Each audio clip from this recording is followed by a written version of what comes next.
Shalom Bapak Ibu, selamat pagi, selamat bergemar. Adapun bacaan gemar hari ini terdapat di dalam Lukas pasal 23 ayat 27. Demikian bunyi firman Tuhan. Sejumlah besar orang yang mengikuti dia, di antaranya banyak perempuan yang menangisi dan meratapi dia. Yesus berpaling kepada mereka dan berkata, "Hai putri-putri Yerusalem, janganlah kamu menangisi aku, melainkan tangisilah dirimu sendiri dan anak-anakmu. Sebab lihat, akan tiba masanya orang berkata, berbahagialah perempuan mandul dan yang rahimnya tidak pernah melahirkan dan yang susunya tidak pernah menyusui. Maka orang akan mulai berkata kepada gunung-gunung, runtuhlah menimpa kami, dan kepada bukit-bukit timbunilah kami. Sebab jikalau orang berbuat demikian dengan kayu hidup, apakah yang akan terjadi dengan kayu kering?" Bapak Ibu, di sini Tuhan Yesus berbicara mengenai penderitaan, ya, mengenai penderitaan, di mana Tuhan Yesus di sini sedang dibawa untuk disalibkan. Ya, di dalam perjalanan Tuhan Yesus itu sangat menderita, ya. Dia disalibkan, dicambuk, diludahi, ditampar, bahkan jatuh berkali-kali sambil memikul salib.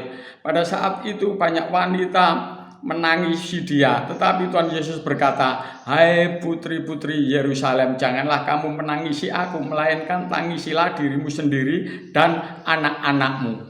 Ya, Bapak Ibu, mengapa Tuhan Yesus berkata seperti ini?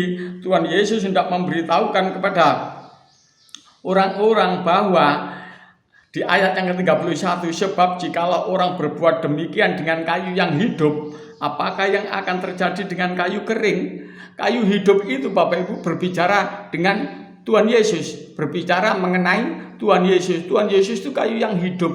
Artinya kayu yang bersih, tidak punya cacat celah, tidak punya dosa. Tuhan Yesus itu hidup, ya, hidup. Dia kayu yang hidup ini tidak layak untuk dijadikan bahan bakar. Yang layak untuk dijadikan bahan bakar itu hanyalah kayu kering. Ya, Tuhan Yesus hendak berkata kepada wanita-wanita di Yerusalem ini bahwa kalau aku saja yang tidak berdosa, tidak mempunyai kesalahan, diperlakukan oleh dunia seperti ini, apalagi kamu sebagai kayu kering, yang mana kamu itu dosa, maka akan berakhir bukan hanya pada penganiayaan di bumi, di dunia ini, tetapi akan berlanjut sampai pada penganiayaan di kematian kekal. Di sini Tuhan Yesus mengingatkan kepada putri-putri di Yerusalem, tangisi dirimu sendiri dan anak-anakmu. Dan Tuhan Yesus berkata, perempuan mandul lebih berbahagia daripada orang-orang yang mempunyai banyak orang yang dikasihinya. Misalnya masih mempunyai anak-anak, mempunyai orang tua yang dikasihinya, yang mempunyai saudara yang dikasihinya.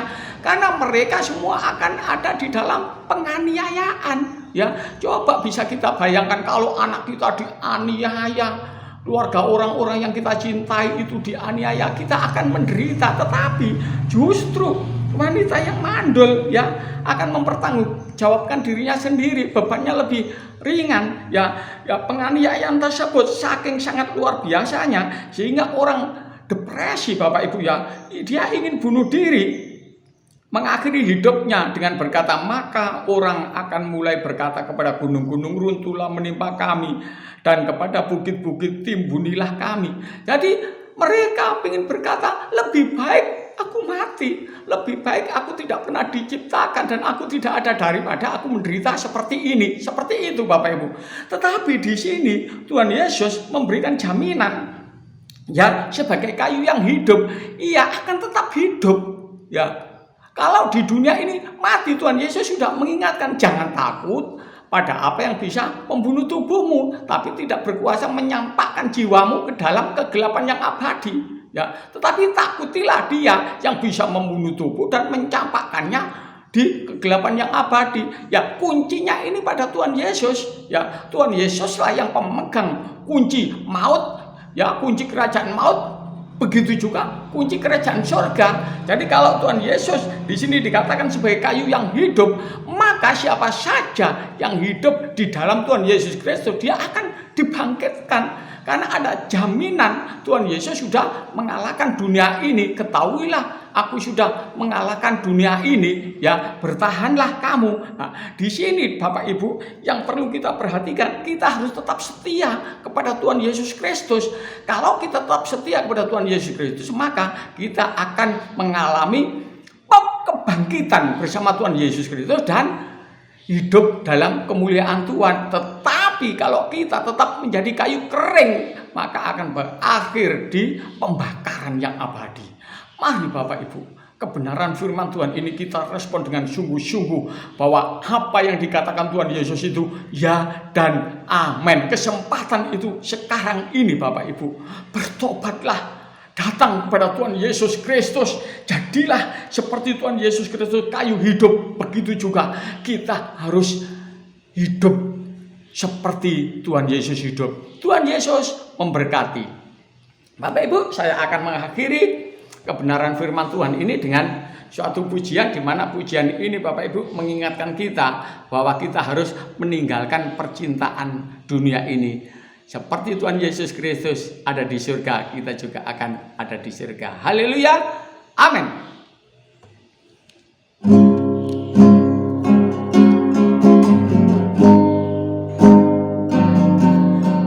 Terasa dunia ini hampa, fana, tiada bermakna, semua kelabu, yang elok pun semu. Ya Bapa, nyalakan nafasku seperti pada putramu, torehkan kisah jejak anak Allah di hidupku. Di hamparan padang kehidupan, ku rajut senyummu. Perjalanan ini walau dalam bara, mengukir bermata,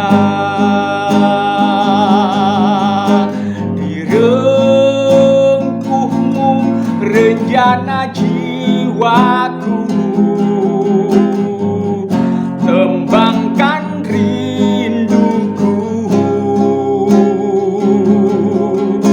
Di tepi gitaku, gapai madumu, belakang langit biru.